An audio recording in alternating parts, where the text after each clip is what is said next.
welcome to my channel. I'm your creator of fun, whimsy, and the occasional chaos, Heather. Disclaimer on today's video, because it is about serious subject matters.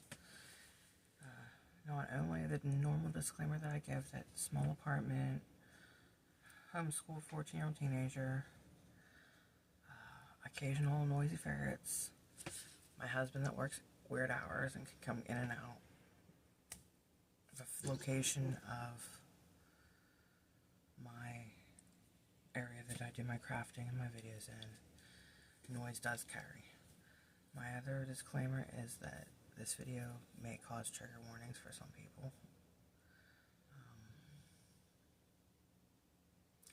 I know I've also randomly mentioned that my husband, myself, my daughter had to go to court yesterday because it was postponed last month. And I've touched slightly on the fact on why we had to go to court. That's approximately about 9-ish in the morning. I'll be getting my daughter up for school soon and starting my day. So I felt it's kind of calm, quiet. You may or may not hear my husband snoring because he worked last night and was a little anxious about not really, I don't know if anxious is a good word, but he wasn't too happy about what the outcome was. I mean, yeah, it was positive. The person did get, well, I'll get into that. Now that I can, the court case is over to the point of this juncture of it. The person got sentenced. We weren't quite happy with the sentence. There's some things that we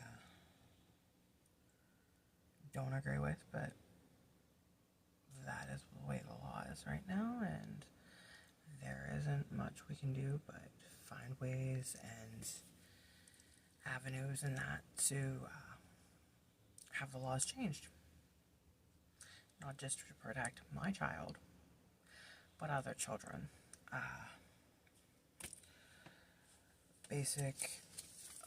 I'll give you a basic rundown about what brought about this case.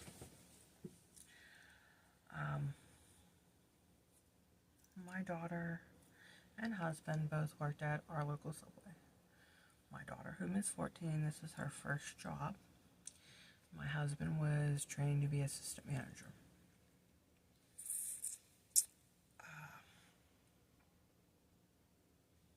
This 45-year-old man, I won't say gentleman because gentlemen do not act the way this particular person did to my daughter and towards other females in general, whether they were old or young.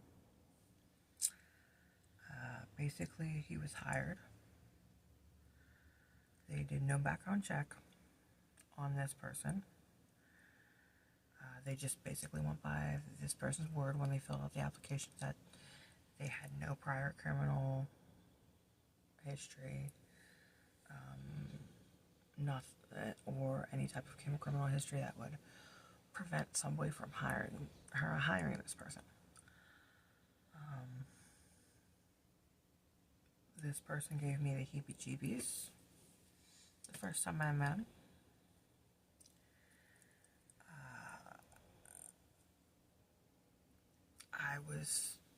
The first time that I had met him, I had to pick up my daughter from work, because she cyber schools, but they also let the kids at cyber school, with the cyber school that she goes to, have like a workers co-op, because she's a freshman in high school, and she was allowed, like, I think it was like 2 or 3 hours she was allowed to work. Well, her hour, she would go in with her dad, and then when I'd get off of work, because I worked daylight, her dad worked mid-shift to close, and I would go and I would either walk up from my job or I would go and I would take like an Uber or a Lyft, depending. It just depended on the weather. And I would walk up and I would pick her up, and then when she was done with her shift, we would go and we would take a Uber home, or like if it was nice enough, we would walk the block and a half or so home, in order that she could finish her schoolwork for the day and then relax for the evening and then get ready for her school day the next day. On one of these occasions, I myself had witnessed an interaction where I thought he was being unprofessional, not towards my daughter specifically. He had taken care of a customer. The customer was I guess, in his mind, an attractive female. I don't judge females, whatever. Felt was attractive, and after he had went and taken care of her order and the necessary things that he needed to do, he started catcalling at her, like the customer, like it was a construction site. I was offended. My daughter and her other underage coworker. Well, the other underage coworker was kind of shocked that he did this, but she's a different type of individual. We won't get into that. That's another court case against that she's involved in with this same particular Subway franchise. Anyways, this man, basically by the things that he was saying about this woman, was making my daughter uncomfortable. So I had spoke up. I said, "Hey, bud, you realize you're working with two impressionable underage females. Do you really think you should be speaking like this and being sexual and rude in front of these two impressionable young ladies?" I said, "Personally, I don't care." And I said the coworker's name. "What you do in front of her, she's not my child. But I don't appreciate you." And I was as polite as I could, being a pig in front of my daughter. Not that I'm completely trying to shelter my daughter, but hey, it's not acceptable. Like, I don't want my kid to know this is, yeah, she understands, she's very intelligent, how the world works, but I don't want to have her be disappointed.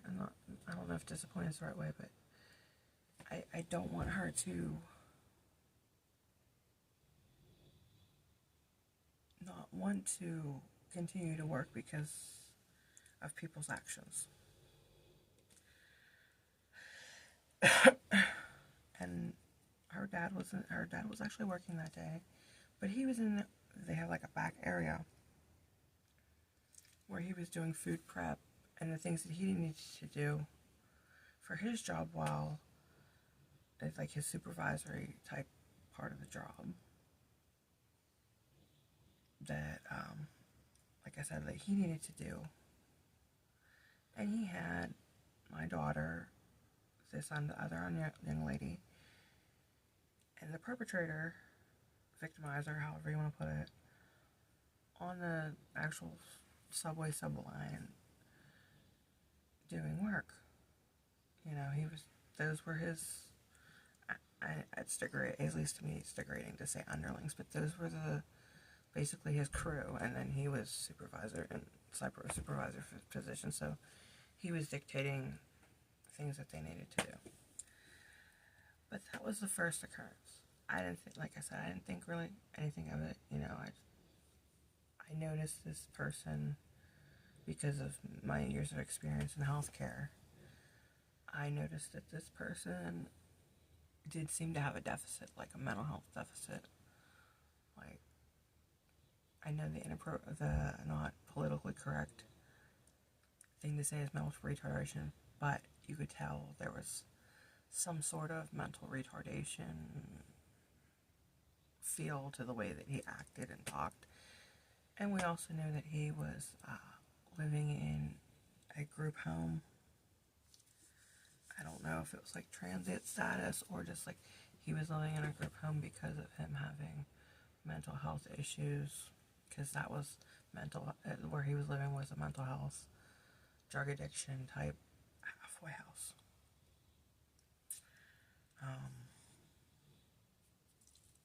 So furthermore, the months progressed. My daughter was uncomfortable working with this individual, because he was always getting it. She would say, "Mom, he's always getting in my personal space." I tell him to move, and he kind of ignores me, like I'm nothing, because I'm younger than.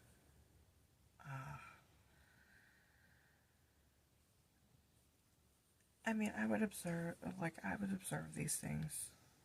My husband would observe these things, but it was nothing. Like my daughter can kind of handle herself. She's a very strong little person. She's not little. She's probably like 6 foot taller than me. I'm the shortest one in the house. But he was always getting her personal space, and I observed it.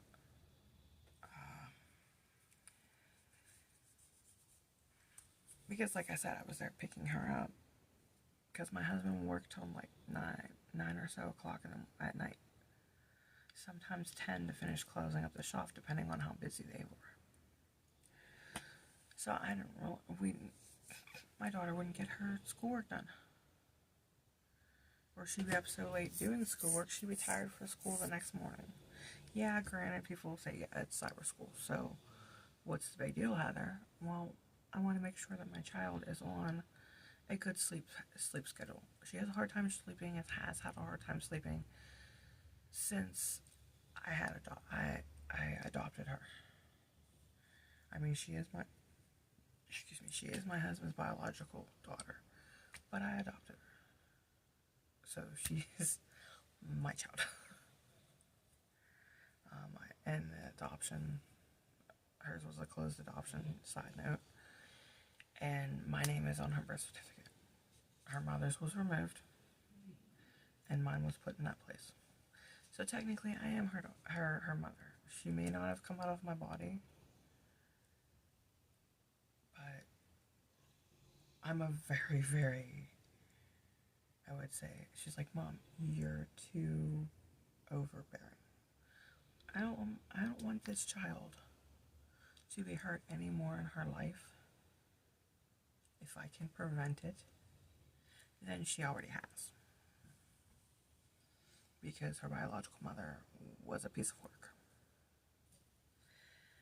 Anyways, back on subject. So she would go and she would tell me that he's always in her personal space, but she doesn't want to complain about it because she's feeling this is her first job. She's afraid if she says something, there's going to be some kind of repercussions, like losing her job, being picked on by the other members that work there. And she liked working at Subway. She really honestly did.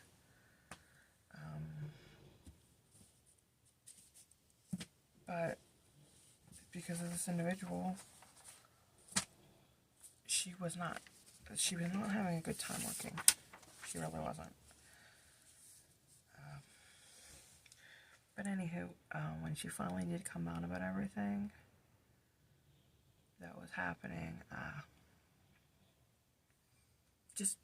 she first initially just came out like, he's creeping me out. He's always in my space. I noticed it. My husband noticed it. So my husband, as a supervisor, trying to keep, I guess, for lack of a better term, peace in the work environment. Every time she would get bothered and this person would be in her personal space, and when she'd say to this person, "Hey, could you give me some space?" they would not. My husband started to separate the two, to relieve the conflict. My daughter would go back and have to do the dishes, take out the garbage, while my husband would leave this individual on the sandwich line in order to go and make the sandwiches, bring out the customers, clean up the front area.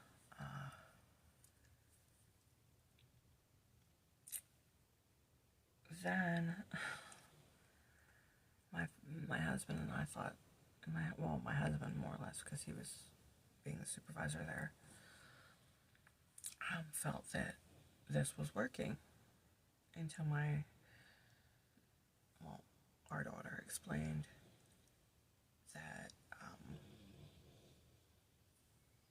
Tom would start to, oops, I'm sorry, I'm not supposed to say that.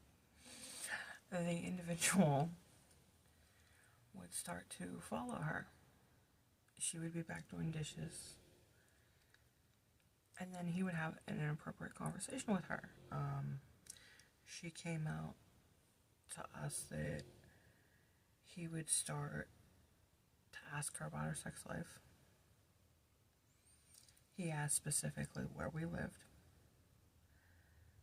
He asked her quite point blatantly if she would like to have sex with him. And prior to that, like during that whole entire question, he asked if she ever had sex and would she like to have sex with him. Which is, I believe,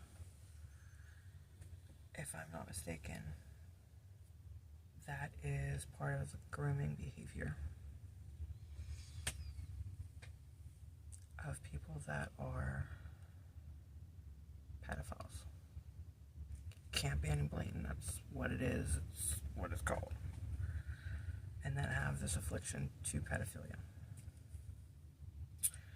So as soon as my daughter came out with this, the next morning they went to the store manager,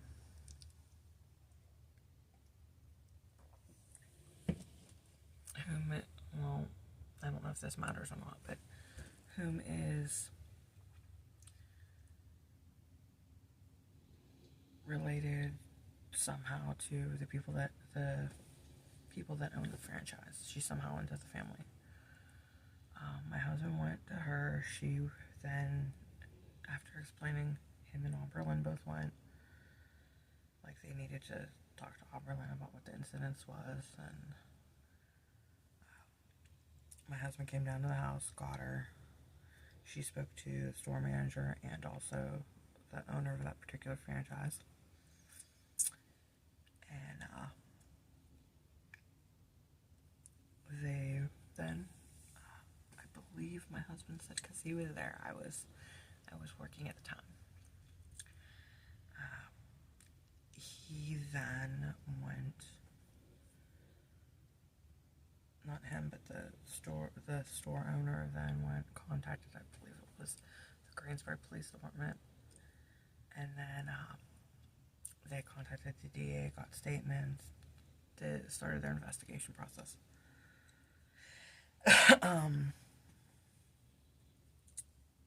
And this is where I get disagreeable with things. During their investigation, they found out that,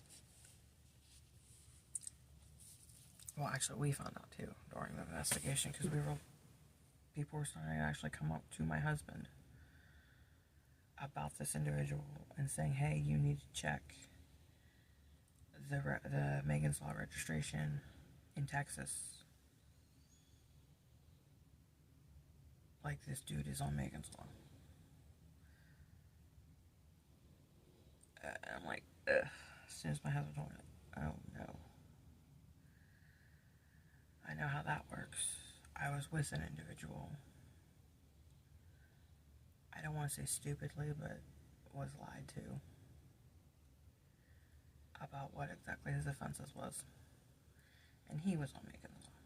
So I know how that roller coaster goes. If the individual, which might jade my view on things, the individual wants to, as I say, abscond and not have to register, they know the ways to get in and out of it. I know you can look up, each state's different. That's how these people that are on Megan's Law, that are sex offenders,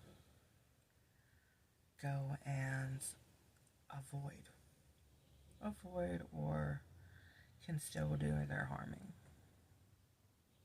of our children. Basically, I wrote down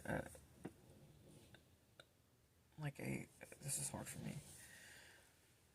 I wrote down in general brief synopsis on what it is when you're a person that's coming from another state for Megan's Law.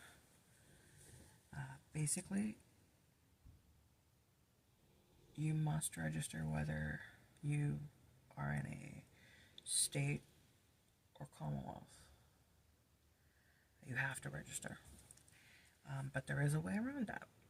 If you're only visiting a state for a week, 7 days, you do not have to change or update your registry that you are in another state. As long as you tell that person that you report to, whether it's a probation officer or your state's, usually it's like the state police, however, whatever they call your state law enforcement unit,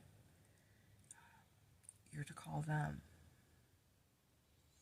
with a number for your Megan's Law registration to let them know that you are leaving state and for how many days, and they are to approve it or disapprove it.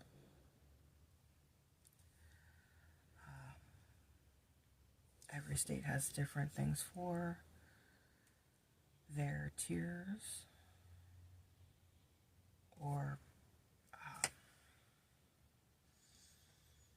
there's no standardized from what I've looked. Each state with their specifications is different. This individual was a lifetime offender, a 44-year-old lifetime offender in the state of Texas. In the state of Texas, he was to report every 90 days to his official's office to update his place of living, get an updated picture, so that if something like this occurred, they knew that he was on Megan's Law, he was a registered sex offender, and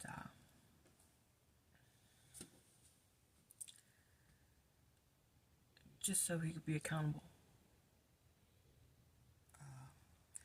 In Pennsylvania, which is the state that I'm from, of course, I guess y'all figured that out, but they consider their lifetime offenders, their specifics, they are to register annually with their address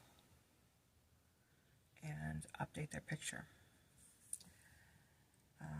Also, like I said, they have different tiers, classifications. Each state has similar classifications, but for their classifications, like how I just read Pennsylvania, they do annually. Texas, it's 90 days you have to go and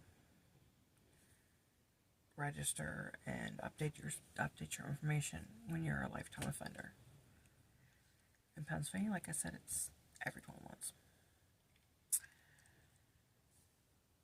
Also, They also have, like for sexually violent predators, juveniles that are sexually deviant. It's 4 times a year. If you're a transient, which basically if you're here for more than 7 days and you're considered homeless, which this person could have been considered homeless, being that they were living in a group home, and I don't know if that, since that's temporary, if that would have been the case, and he should have registered monthly with where he was living, updated picture, yada yada yada. But in this case,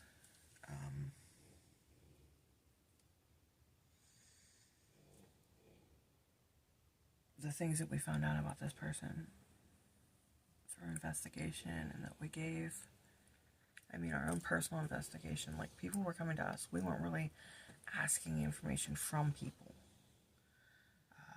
They were just coming up because they knew my husband, they knew me, they had a vague thing that was going on. Like, everybody loves our daughter. As it should be. People in the community know my husband. Like I've said too, he's had a criminal record in the past. So everybody's familiar. Plus, we do have,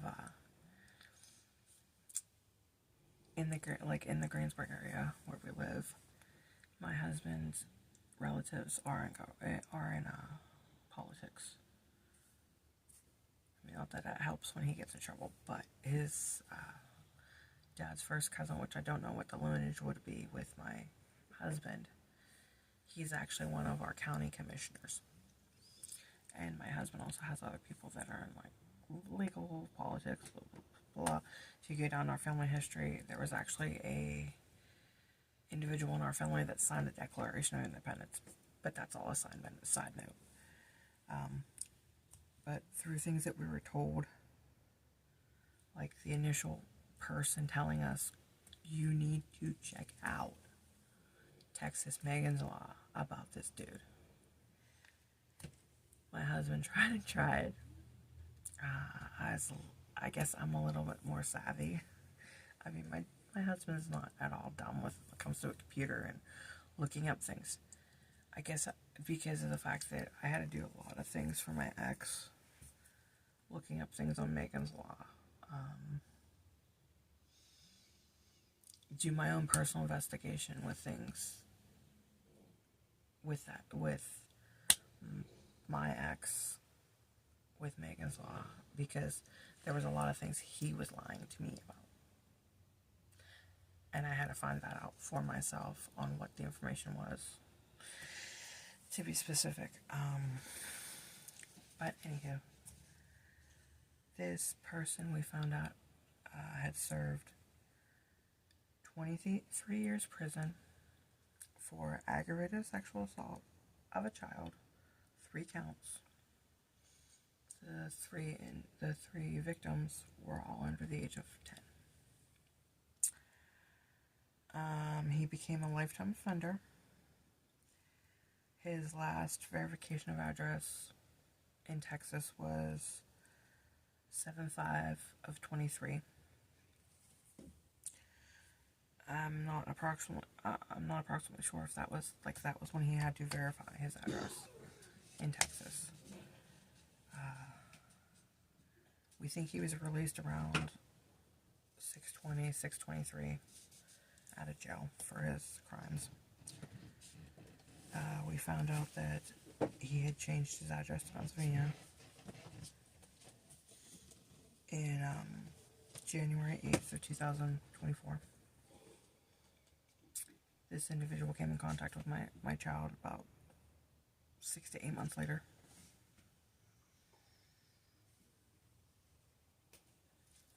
His address was never verified at that point in time by either Pennsylvania or Texas to see if he completed his registration like required.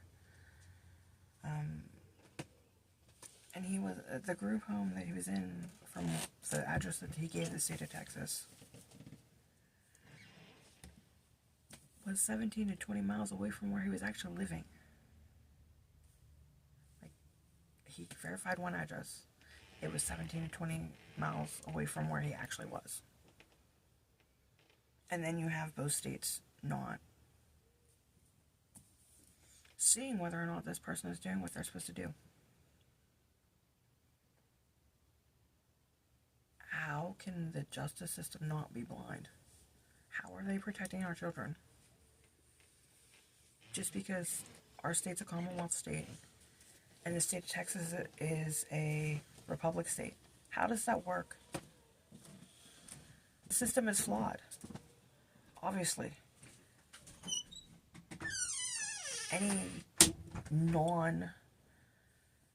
Anybody with an ounce of intelligence can see right there. The system is flawed. Like, you can go from a Commonwealth state, or I should say, actually, I read last night on a case, and this is the crap that my ex used to pull, because he absconded twice. This time he's currently in state prison, and that's just a side note too. He doesn't really need to be even spoken about, but that's the only experience that I've had with how people do what they do.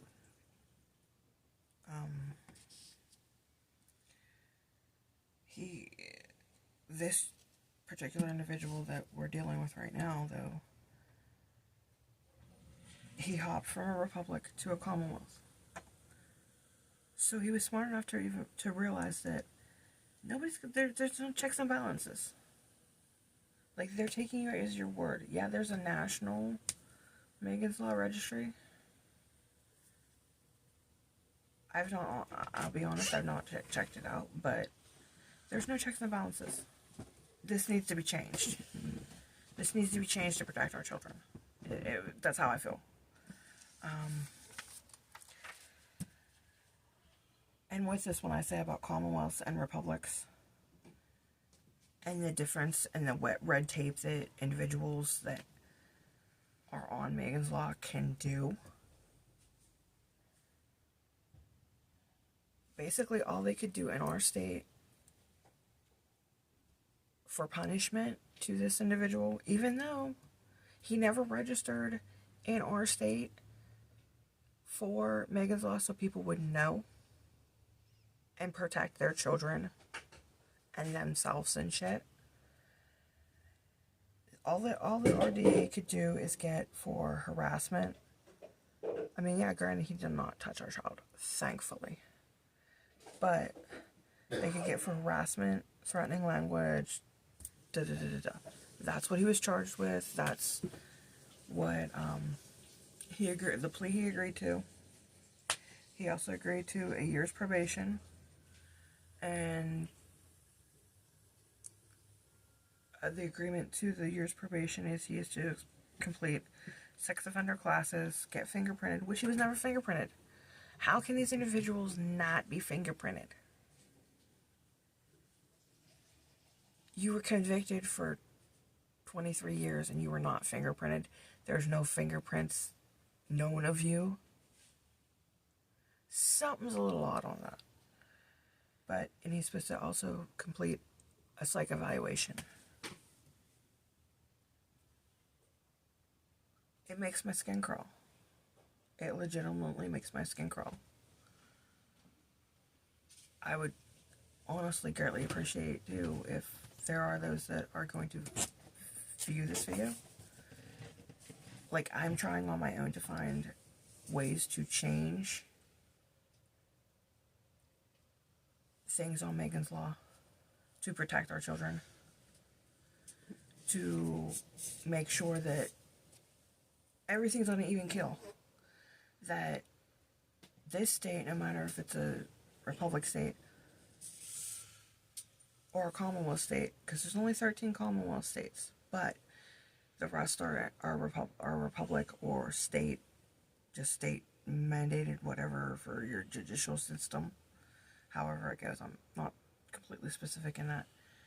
But if you could put me into the right connections, like I'm trying on my own, greatly trying on my own, but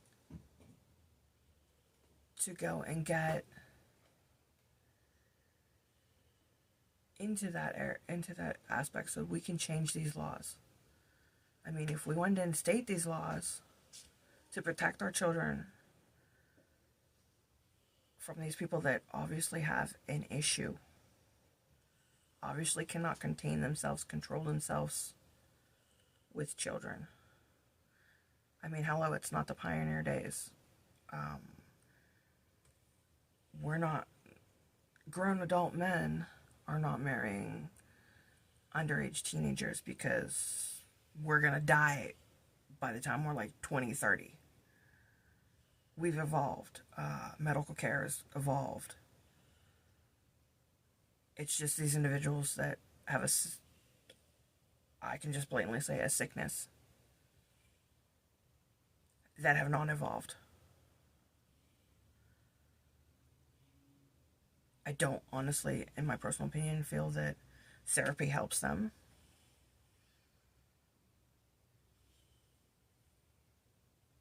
I just don't. Do I feel these people need to be castrated? Yes.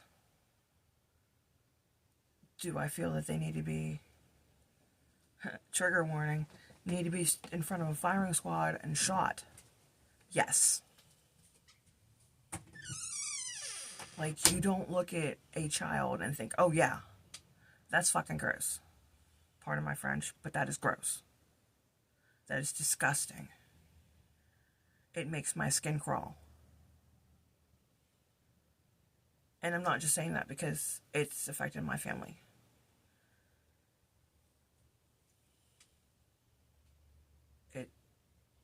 It's just the way it should be. Like, justice should not be blind. It should not be individualized between state to state. People that with the same sickness or depravity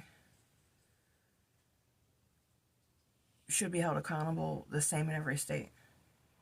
If you murder someone, if you assault someone, it's the same from state to state for the most part.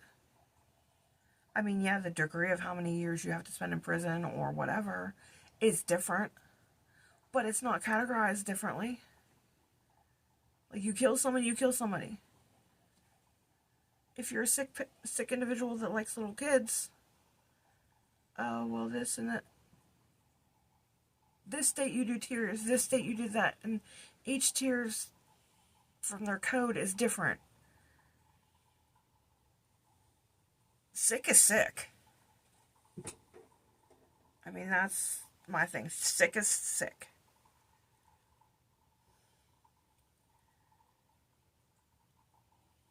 Like, in my opinion too, is that even when it deals with, like, the individual that I dealt with, that I was with, I feel that you should throw away the key and stick him in like a freaking cyanide box. Go like Third Reich on him. Because two times, that particular individual absconded where he could have hurt any other child. This individual that we're dealing with, or that we dealt with yesterday with my daughter, he pretty much absconded and they don't give a crap. Like, they don't want to get him on charges for his Megan's Law thing because, oh, well, he wasn't on Megan's Law in Pennsylvania, so there's nothing we can do. Then why have a national registry? To me, that would mean hold everybody accountable that is on Megan's Law. That's why you have a national registry, so you can check which states these people are leaving to, going to, staying at. And if they didn't do what they were supposed to do, then you look for these people. Like, our children are our future. But yet, you don't want to protect them. It makes no sense to me. I'm sorry, my soapbox is now burning. But, like I said, I will leave you with this. I'm sorry for the topic for today, but I just had to vent and get it out. Please subscribe. If you liked this video, if you found it was informative, give big thumbs up. Like I said, the energy is not really, it's angry energy. It's not fun energy. If you want to see, make sure that you receive notifications, updates when I post new videos. Click the bell icon below. Leave me a comment how you feel about this video. You may agree, disagree, however, you may be able to give me some information on which ways to turn to help get these laws changed. Not just in my state, but throughout our 50 states and our subsidiaries. I think subsidiaries is right, but our territories or whatever.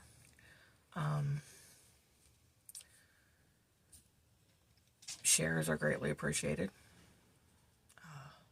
We here at Notorious Gnomes Local Creations really do appreciate shares. And this will actually explain why this is what my tagline is. Like I say, as always, with a world full of unpleasantness, try to keep your life filled with fun and things that make you happy and sparkle them with a side of whimsy. And like I said, sorry for the darkness of the content. But I feel it needs to be said.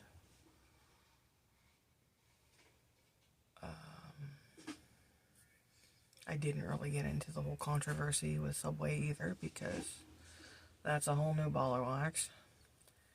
But until next time, to YouTube land, try to have a great day.